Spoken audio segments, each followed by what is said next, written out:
The radio hisses. A console scrolls, lines of data like distant waves. At first it reads like static, but then one character repeats, a ghost in the stream. Listen closely now. The sea is still talking in code. I'm Samnang. Find a dark room, put your headphones on, and listen closely. Tonight's story is called Phantom Ping, the buoy that remembered a route. It's a little mystery of salt, servers, and slow, careful discovery. This is for anyone who's ever trusted a light on the water to mean something steady, and then wondered what happens when light goes quiet. The person who found the pattern is a volunteer marine surveyor. He spends long mornings checking out-of-service buoys and old navigation aids, brushing off barnacles, logging serial tags, and sometimes pulling archived telemetry from the harbor authority. The harbor where he works is a tangle of old pilings and lamppost reflections. Decommissioned buoys usually go dead. Batteries die, transmitters get removed. The buoy is left afloat like a forgotten buoyant tombstone. So when his logger showed intermittent, low-power AIS bursts tied to a decommissioned mooring buoy, the first thought was, a file out of place, a corrupted export. But that wasn't the end of it. A quick primer. AIS, Automatic Identification System, is a radio telemetry network.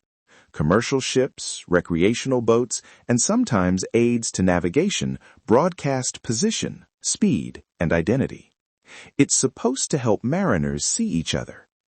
But AIS was never designed as a flawless archive. Signals bounce, hardware is reused, and low-power transmitters behave unpredictably.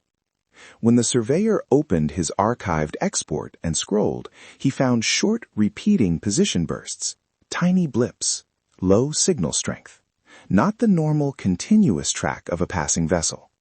The data looked like someone or something whispering in and out of range. At first, he did the sensible thing. He preserved the raw logs instead of posting a clipped screenshot online. He copied the original files, marked timestamps, and resisted the itch to make the pattern into a headline. That choice matters more than you might think.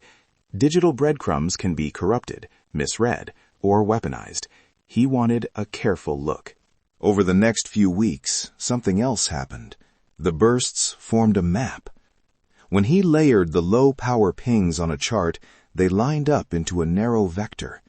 When he cross-referenced those instants with harbor CCTV timestamps and tide logs, the vector nudged toward a small launch point that hadn't seen traffic in years, a pier where a family-owned skiff had gone missing decades earlier. The coincidences accumulated until they could not be ignored. This is where things change. I spent a lot of time with people who know the guts of these systems. A marine electronics engineer walked me through the ways AIS can lie without intending to. He explained multipath, when a radio wave bounces off water, pilings, or metal and arrives late, making a single transmitter look like two. He showed me how low-voltage transmitters can reset and emit a brief, incomplete position packet. He also said something that stopped me. Reused hardware is common. A transmitter module can move from one device to another, carrying its old ID like a digital scar. The important line there was this: telemetry is suggestive, not definitive. An oceanographer joined the conversation and pushed me into currents and drift models. Nearshore water isn't a constant flow. It sloshes, forms wakes behind pilings, and creates transport bias along the shoreline. Debris in small boats don't drift like marker buoys in the open ocean. They hug eddies, get snagged on kelp, and sometimes appear to travel backward relative to a simple tidal model. She ran a near-shore transport simulation and said plainly, if you want to draw lines from pings to a physical place, you must fold in tide phase, wind forcing, and wake bias. The vector tightens and loosens, depending on that math. And then there was the search and rescue coordinator. He reads telemetry like a second language, but he also reads people. He told me when a digital tip becomes a verified lead. First, corroboration. CCTV, witness accounts, debris, or a sound detection. Second, chain of custody. Who touched the files? Who copied them? How were timestamps preserved? Third, safety.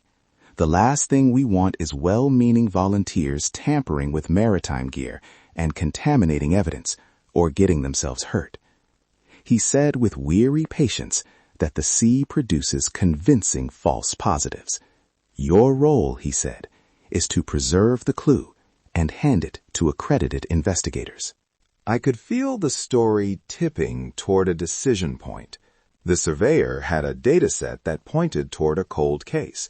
He could have posted coordinates online and watched the internet swarm. Instead, he mapped his uncertainty. He created overlays. He prepared copies of the raw AIS export, and he called the right people.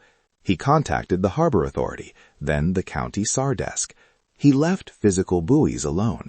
He recorded non-GPS descriptors, colors, tag numbers, and whether fittings looked recently tampered with, and then waited. That waiting felt like a test of patience and restraint.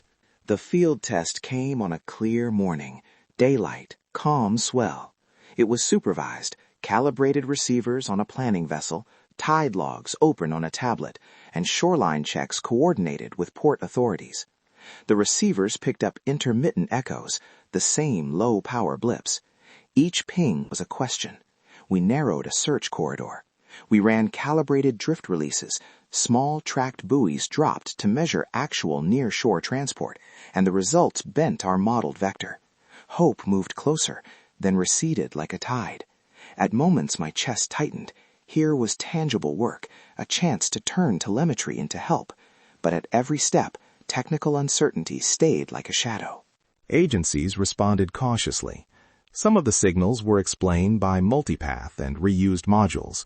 Some were consistent with a small craft's last known vector. Experts tempered excitement with caveats. Radio reflections can paint phantom positions. Archived logs may shift time zones, and CCTV timestamps sometimes drift by seconds. The answer was not tidy. The family connected to that long, cold launch listened. They were grateful for the care taken. No viral leaks, no vigilante searches, but they also wanted closure. We had opened a window, not a door. One final image. A grainy CCTV frame. Dawn light washing the pier. A small launch cutting a low wake. Time-stamped and beautiful in a sad, ordinary way. It doesn't prove everything.